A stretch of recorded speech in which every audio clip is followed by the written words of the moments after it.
కొంచెం serious topic. నేను కూడా అదే వేళ వెళ్తా. ఓ పిచ్చి కుక్క ఉంది. పిచ్చి కుక్క సైతం పిచ్చి పిచ్చి జనాలను కరుస్తూనే ఉంది.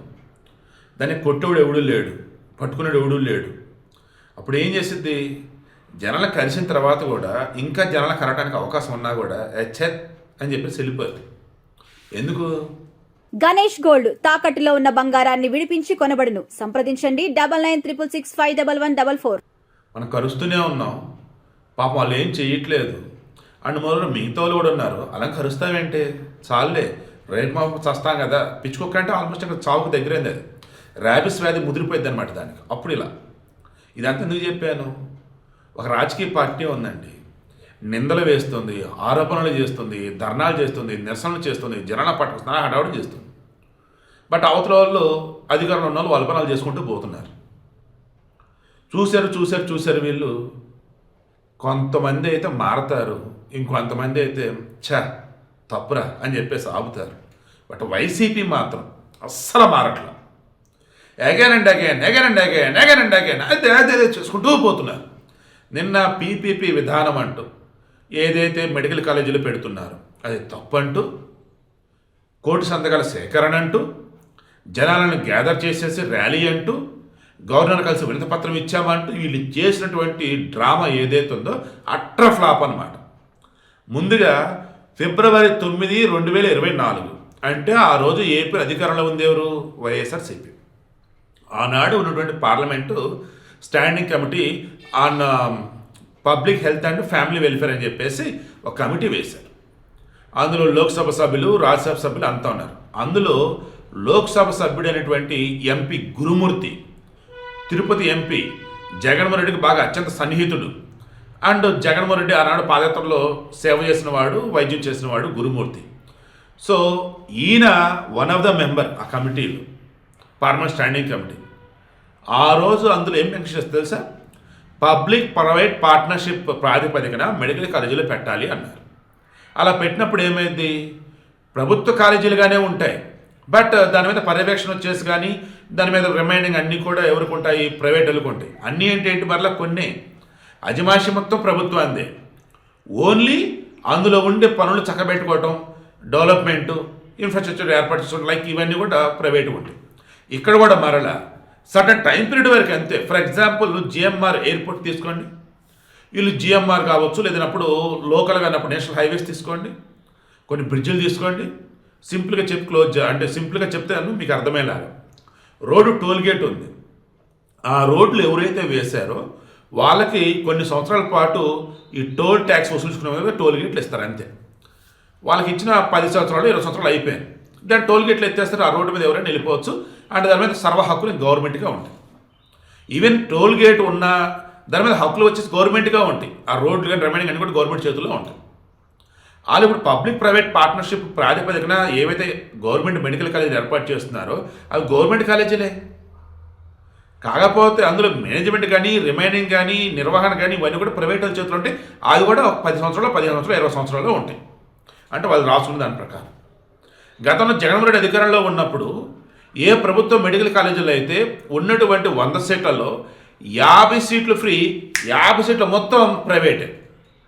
అది ప్రైవేటీకరణ అండి. బట్ ఇప్పుడు చంద్రబాబు నాయుడు హయాంలో సీట్ల సంఖ్య పెరుగుతుంది, 50% ప్రైవేటు, మళ్ళీ 50%లో బ్యాలెన్స్ వచ్చేసి బి కేటగిరీ, తర్వాత ఎన్ఆర్ఐ కోట, మేనేజ్మెంట్ కోట ఇన్ని ఉన్నాయి. దీనివల్ల సీట్ల సంఖ్య పెరుగుతుంది. ఎంబీబీఎస్ సీట్లు కానీ, పీజీ సీట్లు కానీ సీట్ల సంఖ్య పెరుగుతుంది. ఈవెన్ గవర్నమెంట్ సైడ్ నుంచి ప్రజలకి వైద్య సౌకర్యాలు కల్పిస్తున్న ఏవైతే ప్రభుత్వ ఆసుపత్రులు ఉన్నాయో వాటికన్నా మెరుగ్గా ఈ పీపీపీ మోడల్ ఏర్పాటు చేసే వైద్య కళాశాలలకి, ఆసుపత్రుల్లో వచ్చేసి బోధనా సిబ్బంది నాణ్యమైన వాళ్ళు ఉంటారు. ఇప్పటి వరకు మన భారతదేశ వ్యాప్తంగా చూస్తున్నప్పుడు పీపీపీ మోడల్ మీద ఏర్పాటు చేసినటువంటి ప్రతి మెడికల్ కాలేజ్ సక్సెస్ అయింది. అందుకే పార్లమెంట్ స్టాండింగ్ కమిటీ వచ్చేసి పీపీపీ మోడల్ మెడికల్ కాలేజీలని కట్టండి అని చెప్పేసి అన్నారు. జగన్మోహన్ రెడ్డి హయాంలో ప్రభుత్వం మెడికల్ కాలేజీలు అంటూ వాటికి ఖర్చు పెట్టిన అమౌంట్ ఎంత? ఈరోజు పీపీపీ మోడల్ కింద వచ్చేసి వీళ్ళు అడుగులు వేస్తున్నప్పుడు వీళ్ళు ఖర్చు పెట్టిన అమౌంట్ ఎంత? ఆనాడు జగన్మోహన్ రెడ్డి హయాంలో కంప్లీట్ అయినవి ఎన్ని, ఇన్కంప్లీట్గా ఉన్నవి ఎన్ని, వీళ్ళ హయాంలో అడుగులు వేస్తున్నవి ఎన్ని, త్వరలో కంప్లీట్ అవ్వాల్సినవి ఎన్ని, ఇలా చెప్పుకుంటూ పోతే జగన్మోహన్ రెడ్డి హయాంలో ఆ రకంగా అడుగులు కనుక వేస్తే ఏ 10 సంవత్సరాలుగా 15 సంవత్సరాలు కంప్లీట్ అవుతుంది. ఇప్పుడు చంద్రబాబు నాయుడు హయాంలో 2.5-3 సంవత్సరాలు కంప్లీట్ అయిపోతుంది. సీట్ల సంఖ్య పెరిగిద్ది. అండ్ ప్రభుత్వానికి సంబంధించి చూసుకుంటూ ఉన్నప్పుడు యూనివర్సల్ హెల్త్ పాలసీ అనేది ఉంది. జగన్మోహన్ హయాంలో అది లేదు, చంద్రబాబు హయాంలో ఇది ఉంది. ఇది ఈ పీపీపీ మెడికల్ కాలేజీలు కూడా అప్లై అయ్యిద్ది అనమాట. సో ఇక్కడ కూడా ఇన్పేషెంట్లు ఉచితం, అంటే ప్రభుత్వ ఆసుపత్రులు ఎలాగైతే ఉచితమో అలా ఇక్కడ ఉచితం. అండ్ అవుట్ పేషెంట్లకి 100% ఫ్రీ, ఇన్పేషెంట్లు అన్నప్పుడు 70% అన్నట్టు. మరలా చెప్తున్నా, ఇక్కడ మెరుగైన వైద్యం కోసమే పీపీపీ అండ్ సీట్ల పెంపుదల కోసమే పీపీపీ. మొన్న నీట్ ఎగ్జామ్ సంబంధించి ఎంతమంది రాశారు ఏంటని చూస్తే 1,26,000 సీట్లు ఉంటే దాదాపు 24 లక్షల మంది రాసున్నారు. అంటే సీట్లు ఉన్నదన్ని రాసింది ఎంతమంది? ఇలా చెప్పుకుంటూ పోతే ఐ థింక్ 1,00,000 సీట్లు కూడా లేనటువంటి తక్కువేనండి. అసలు భారీ కాంపిటీషన్ అనమాట. సో సింపుల్ ఇప్పుడు నేను చెప్తుంది ఏంటంటే, ఈరోజు గవర్నర్ దగ్గర సంతకాల సేకరణ పట్టుకెళ్ళాడు కదా. ఏ సంతకాలు? పీపీ మోడల్లో ప్రభుత్వ మెడికల్ కాలేజీల ఏర్పాటు ఏదైతే ఉందో మేము వ్యతిరేకం, జనాల వ్యతిరేకం. ఇగో సంతకాలు. పార్లమెంటు స్టాండింగ్ కమిటీయే పీపీ మోడల్ కరెక్ట్ అంది. మరి ఇప్పుడు ఏంటి నువ్వు? No answer. కాదు సార్, పీపీ మెడికల్ కాలేజీలు ప్రైవేట్ సార్. ప్రైవేట్ అని ఎవడన్నాడు? ప్రస్తుతం ప్రభుత్వం ప్రైవేట్ పార్ట్నర్షిప్ మీద ఉంటుంది. ఆ తర్వాత ప్రభుత్వం చేతికి వచ్చింది కదా. కరెక్టే సార్, మేము కోటి సంతకాలు సేకరించాం. ఎక్కడ సేకరించారు? హైదరాబాద్లోనా? కాలేజీలు పెట్టింది ఆంధ్రప్రదేశ్లోనా? అసలు కోటి సంతకాలు ఉన్నాయా? అందుకు సంతకాలు నిజమేనా? ఆ సంతకాలు చేసిన వాళ్ళకి ఎందుకు చేస్తున్నారు ఏంటో వాళ్ళకి తెలుసా? ఇలా గవర్నర్ అడిగిన ప్రశ్నలకి ఆనుకోవడానికి కొండరి పప్పాయుడు జగన్ అని చెప్పేసి బయట టాకు భయంకరంగా అదే న్యూస్ వైరల్ అవుతాం.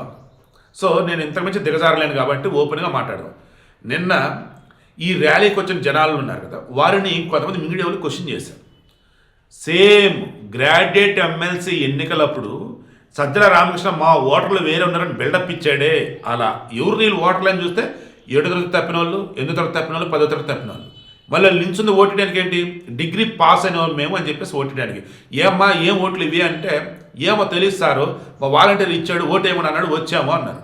అమ్మది గ్రాడ్యుయేట్ ఎమ్మెల్సీ అమ్మంటే అవునా సరే, అవునా సరే ఏందమ్మా మీరు డిగ్రీ పాస్ అయ్యారంటే లేదు సార్ పాస్ అవ్వలేదు. వాళ్ళు వైసీపీ ఓటర్లు, దొంగ ఓట్లు. అలా ఈ ర్యాలీకి వచ్చిన వాళ్ళు ఉన్నారు కదా, మీకు చిన్న ఎగ్జాంపుల్ ఒకటి చెప్తా. వార్డు వాలంటీర్లని జగన్ మన పవన్ కళ్యాణ్ ఏదో అన్నాడని చెప్పేసి ర్యాలీ చేస్తున్నప్పుడు కొంతమంది వెళ్ళి రిపోర్టర్లు అడిగారు, ఏమ్మా ర్యాలీ చేస్తాను నిరసన తెలియజేస్తున్నారు, పవన్ కళ్యాణ్ ఏమన్నాడమ్మంటే వాలంటీర్లు ఏదో అన్నాడు సార్. అదేనమ్మా ఏమన్నాడు? తెలియదు సార్. ఎగ్జాక్ట్ నిన్న కూడా ఏమ్మా మీరు ర్యాలీకి వచ్చారు, ఎందుకు వచ్చారమంటే రమ్మన్నారు వచ్చాం. రమ్మన్నారు వచ్చారా? ఎందుకు వచ్చారంటే అడగలేదంటే రావాలి సార్ పార్టీగా సార్ అందుకే వచ్చాం. మీరు ఎందుకు వచ్చారమ్మా? డబ్బులు ఇచ్చారు వచ్చాం. కాదమ్మా పీపీ మోడల్లో వైద్య కళాశాలలు పెడుతున్నారు కదా, దానికి వ్యతిరేకంగా ఈ ర్యాలీ అమ్మంటే అవునా మాకు తెలియదు సార్. అంటే ఇప్పుడు మీకు వాటికి వ్యతిరేకమా అంటే మేము వ్యతిరేకం కాదు సార్, పీపీ మోడల్లో మెడికల్ కాలేజీలు మాకు ఇష్టమే. ఇది వచ్చిన వాళ్ళు చెప్పింది. మళ్ళీ ఆ ర్యాలీలో అసభ్యకర నృత్యాలు ఎవరు పడితే వాళ్ళ చేత గెలిస్తానన్నారు. మనుషులేనా అసలు వాళ్ళు? ఈ వైసీపీగా మీరు సపోర్టు, ఈ వైసీపీతో ఇంకా ఉండేది. ఈ వైసీపీ న్యూస్ కవర్ చేద్దామా? ఈ వీడియో కూడా కవర్ చేసింది పీపీపీ మోడల్లో పెట్టే వైద్య కళాశాలల వల్ల ఏపీ ప్రజలకు మెరుగైన వైద్యం అందుతుంది. అండ్ వైద్య విద్యార్థులు అన్న వాళ్ళు ఎవరైతే ఉన్నారో యాస్పిరెంట్స్ వాళ్ళకి సీట్లు వస్తాయి. ఓవరాల్గా అన్నప్పుడు యూనివర్సల్ హెల్త్ పాలసీకి సంబంధించి ఇది బెస్ట్ బూస్ట్ అయింది అనమాట. ఇప్పుడు చెప్పండి, జగన్మోహన్ రెడ్డి కానీ ఆ వైసీపీ వాళ్ళని కానీ ఇంకా మీ దగ్గరకు రాణిస్తారా? ఇంకా అసలు వాళ్ళని నమ్ముతారా? వాళ్ళకి అలుపు రావట్లా. మీకన్నా అలుపు వస్తుందా లేదా? నమ్మి చూసి మరలా చెప్తున్నా, వీళ్ళు చేసే ప్రతి పని కూడా ఏపీ గవర్నమెంట్కి ప్లస్సే. దట్ మీన్స్ కూటమి గవర్నమెంట్ ప్లస్సే. ఎందుకు వాళ్ళ డ్యూటీ వాళ్ళు బ్రహ్మాండం చేసుకుంటా పోతున్నారు. కొంతమంది మేధావుల ముసుగులు, కొంతమంది అనకూడదు కానీ నాన్ టీడీపీ ఎదవలు, ఓపెన్ అండి ఇమ్మంటున్నా ఎదవలు, జరిగేది మంచి అయినా సరే టీడీపీ మీద బురజల్లాడని చెప్పేసి పిచ్చి కోతలకు వస్తున్నారు. ఒక్కొక్కరు మళ్ళీ ప్రొఫెసర్లు నా కథలు పడుతున్నారు బయట అయితే. సరే వీడియో క్లోజ్ చేస్తున్నా. మరలా చెప్తాను కదా, పీపీపీ మోడల్లో వైద్య కళాశాలల ఏర్పాటు అనేది పార్లమెంట్ స్టాండింగ్ కమిటీ అప్రూవ్ చేసింది. కేంద్ర ప్రభుత్వం చెప్పిన తర్వాతనే దేశవ్యాప్తంగా ఉన్నటువంటి అన్ని రాష్ట్రాలు కూడా పీపీపీ మోడల్లో వైద్య కళాశాలలు ఏర్పాటు చేస్తున్నారు. వీటికి అన్ని అనుమతులు ఉన్నాయి, అన్నీ కూడా లీగల్గానే ఉన్నాయి. ఆ తర్వాత నేను అధికారంలోకి వస్తా, అరెస్ట్ చేస్తా, నేను అధికారంలోకి వస్తా, కాలేజీని ప్రభుత్వంలోకి మారుస్తా. నువ్వు అరెస్ట్ చేసేది ఏంది? ప్రభుత్వ మెడికల్ కాలేజీలు మార్చేది. అవి ప్రభుత్వ మెడికల్ కాలేజెస్ ఆమె. ప్రభుత్వ మెడికల్ కాలేజీలకి ప్రైవేట్ మెడికల్ కాలేజ్ తేడా తెలియదు, లీగల్కి తేడా తెలియదు. పార్లమెంట్ స్టాండింగ్ కమిటీ అప్రూవ్ చేసిందిరా బాబు అని చెప్తున్నా కానీ లేదు నేను సంతకాలు సేకరిస్తా, ఎందుకంటే ఇక్కడ చేస్తున్న కూటమి ప్రభుత్వం ఏంది అది? ఆనాడు బీజేపీ, ఆనాడు ఎన్డీఏలో ఉన్నటువంటి వాళ్ళంతా కూడా అప్రూవ్ చేస్తే మీరు ఆ రోజు ఎన్డీఏ లేకపోయినా ఎన్డీఏ ప్రతిదానికి మీరు సపోర్ట్ చేసి ఈరోజు ఎన్డీఏలో టీడీపీ భాగస్వామిగా ఉంది అని చెప్పేసి గొడ్డలు చించుకుంటూ ఉంటే చూసేవాడు మిమ్మల్ని చూసి ఇచ్చి ఏంద్రిది అనుకుంటాడు తప్ప అరే అంత కరెక్ట్గా ఉందని చెప్పేసి వాళ్ళ పనులు వాళ్ళు చూసుకుంటారు. ఇప్పటికన్నా ఆ వైసీపీ స్టాండ్ తీసుకుని ఉన్న వాళ్ళు ఎవరైతున్నారో బయటికి రండి, బాగుపడండి.